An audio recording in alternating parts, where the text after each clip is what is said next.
need to go gather it back up, okay? You bring families in. This is such a family sport, and make families feel welcome, and that comes from all levels, from children to moms and dads.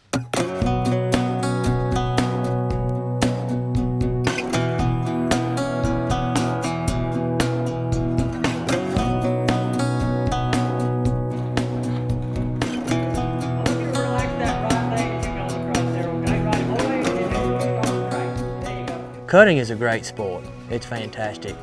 But I want these kids to know, and like I want my children to know, I want them to learn how to ride properly first. And when they reach an age and they get excited and they want to be a barrel racer, they want to be a roper, or they want to be a cutter, that their riding level and ability is so far superior than their peers that whatever they decide to endeavor in, they excel.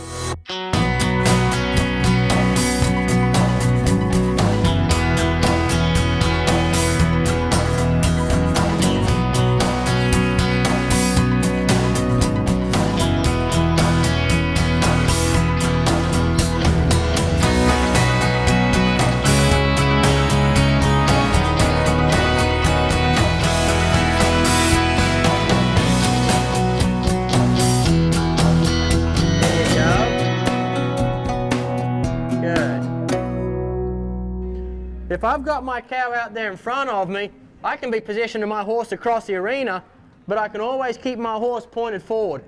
He can always be forward. Even though he may be going sideways, I've always got him pointing up towards my cow, okay?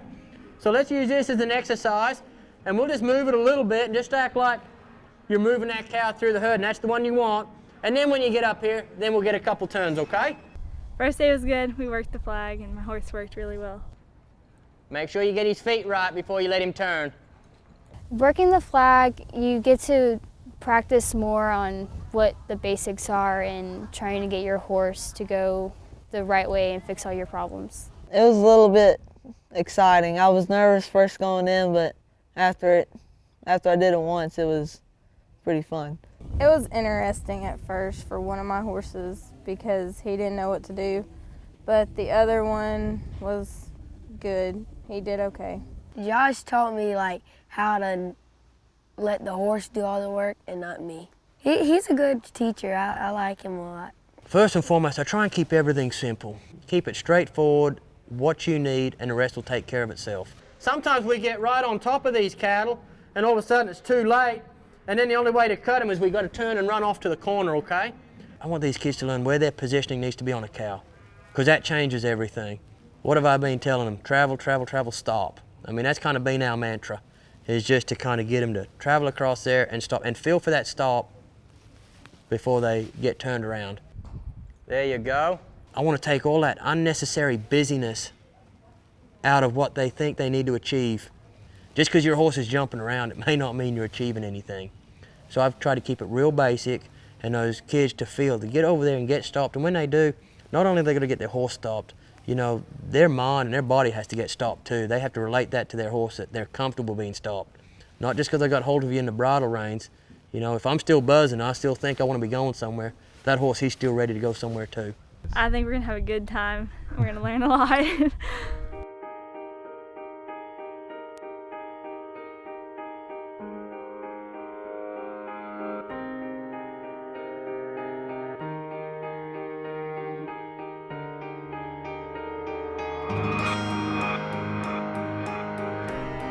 So Father, I'll ask you today to bless this time. Let the anointing of a holy and a sovereign God flood this place. Pray that you bless this food to the nourishment of our body. And Father, just let joy be a resounding thing today. We honor you and praise you in Jesus' name. Amen. Amen.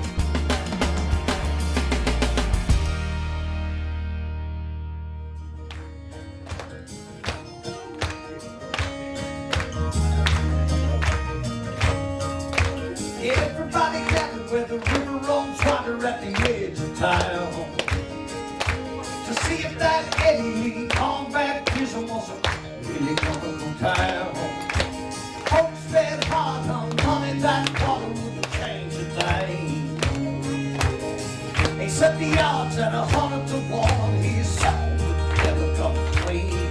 Then the preacher said, "We're gonna take a moment or two. There's something we need to all the breeze. They don't know what's coming when the sand starts rolling on the lights. 10 years from now, a young man or a young woman from this camp, I hope to see them somewhere and for them to look at me and say, you may not remember me, but there was something spoken that day that God said to them through us, and it changed my life for an eternity. Makes it all worthwhile. There are a lot of people that don't follow God because they're just still trying to follow God. I'm figuring him out. Let me tell you something. You can't figure God out. The Bible talks about a generation, and it's us, that will be forever learning and unable to come to the knowledge of truth. When you come to a camp like this, most often you don't know the students that are coming, and you don't know what's going on in their lives. Some of them come from great home lives. Some come from very troubled and torn home lives, and you don't know what they're bringing with them to these camps. We come not to judge. We come to just tell them how much God loves them and let them know that He's got a life for them that will bring them joy and peace and happiness and love and all of the things that the world tries to offer in counterfeit ways. But God's peace will surpass our own understanding, and we just try to love on these kids and love them into the kingdom of God.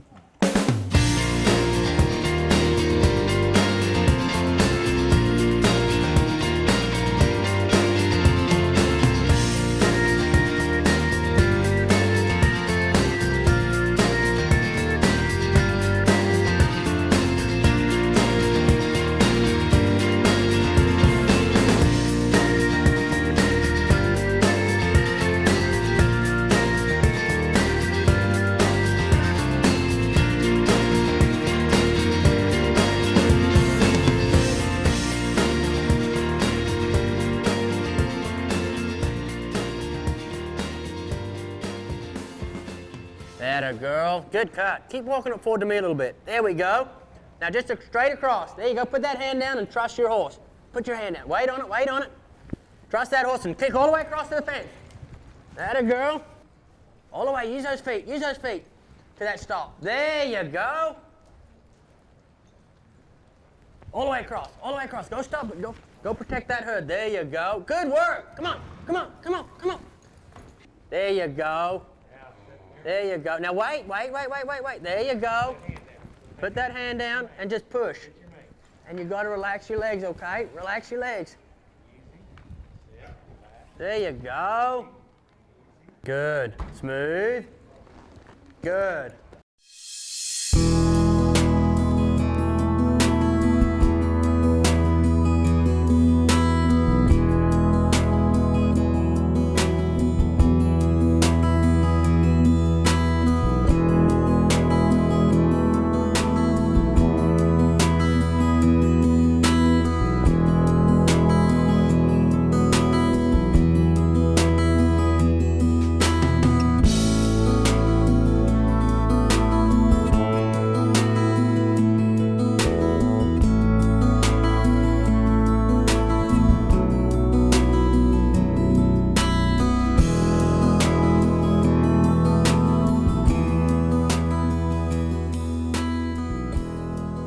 My dad was one of those guys that was a father. All of a sudden, wham, bam, what do you know? My mama was out. She was wild. I got the greatest mama in the world, but she was wild when she was younger. And all of a sudden, she ended up pregnant. And guess what? My daddy said, oh, no, you pregnant? I'm gone, baby. He didn't want nothing to do with me. And as I grew up, I'll never forget what my mom would tell me. My mom would look at me and she'd say, you have a dad. And she said, his name is God the Father. And all those years I was thinking, man, he ain't doing me no good because he ain't out here playing catch with me in a football. And Mama, I don't even know how to change my own oil. And all these other guys can do this. And Mama, I don't know how to work a saw. And all these other guys know how to do that. But guess what I learned? I learned that I had something that none of them would ever have. My mama taught me about someone that wanted to live on the inside of me and live through me. And that would carry me to places that I could never have gone without him. And I always thought it was odd that my own father didn't want me. But someone that created all this. Y'all look around you. Look around. Just for a minute. Look around. Just because sometimes we take it for granted. Look. The one that created all of this said, Ray Perryman, I want you.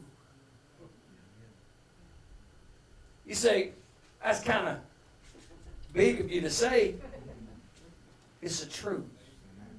And you can take Ray Perryman's name out of there, Dennis Aaron, and you can put Dennis's name in it. Michael, you can take my name out and you can put your name in. Ken, you can take my name out and you can put your name in. See, he desires every one of us. You can take my name out and put your name in. And you can take my name out and put one pigtail. I think that's what that means in Indian. All right, that's your name. Girl with one pigtail. See, he desires you more than anything. Now, I learned about this when I was in about 6th grade. I don't know if they still do it in school today or not. But when I was in school, all the real cool guys would be the team captains at recess. And y'all, I'm going to be honest with you. Now, I know this is going to shock you, young lady, but I never was very nimble. Okay? But there was one sport that I loved above everything else. I wanted to play basketball. And the only thing at basketball I was ever good at doing was fouling the heck out of somebody. Do you understand me? I could hack them. I could run them over. I could reach. I could just tomahawk them. I promise you, if they needed somebody hurt or fouled, they said, Perryman, get in! But every day at recess, they'd have all this going. I remember the team captains, and this will also shock you. I'm sorry, you sat in the wrong place, baby. I promise you, this will shock you too. I was fat back then too. I know that you're probably thinking, I bet he was so sexy when he was young.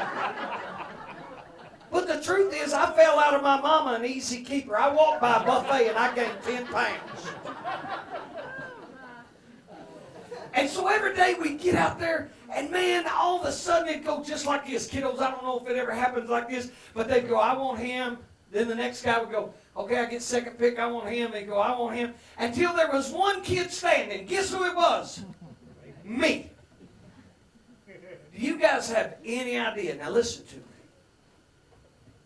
It sounds silly, but do you have any idea how much I wish just once that they would have looked at me and said, I want Ray as my first pick. That never happened on the playground. But in heaven, it happened. When Jesus came and he gave his life on that cross, he looked at me and said, there is a fatherless boy. I want to be a father to him.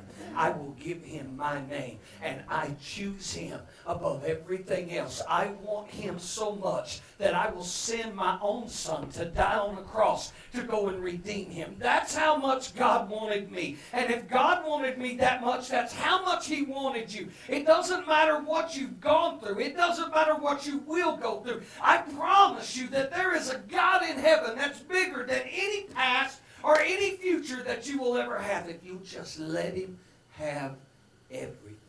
Amen. Oh, yeah. Hallelujah. Father, we worship you.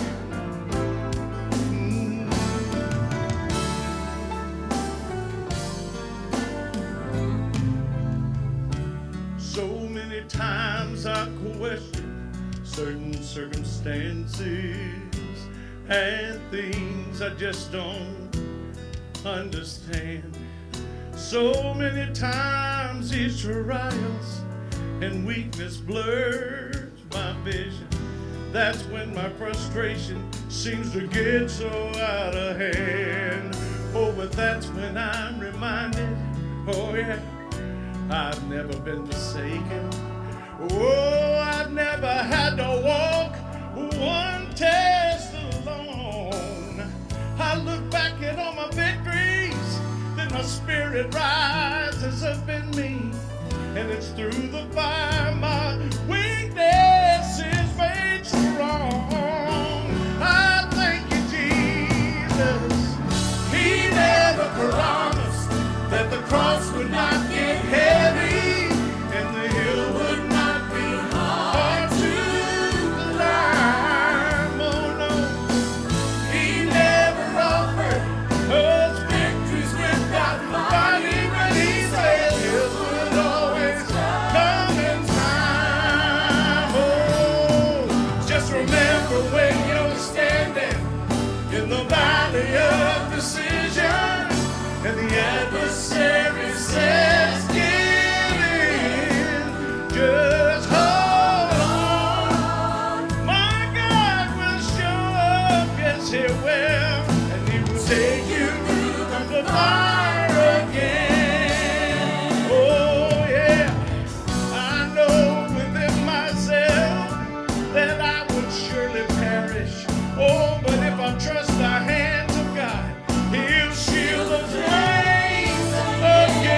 He will, and He will take you through the fire again.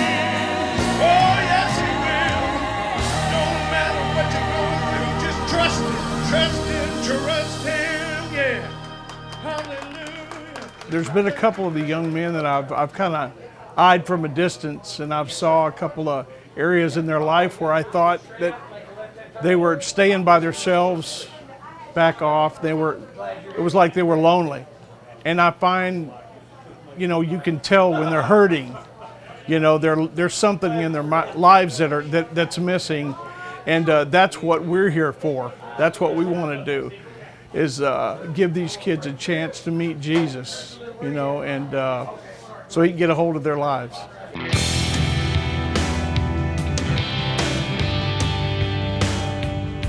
So what we're going to do at this competition, we are going to award prizes for anybody that can score above a 59, okay? So the only way you don't win here or get a prize is if you quit on me. If you get frustrated and walk out, okay? Don't let that overcome you, okay? We're going to look at back fence, lost cow, keeping your hand down. We'll probably be real liberal with working out a position. You want to just try to mirror that cow's image as it goes across the pen.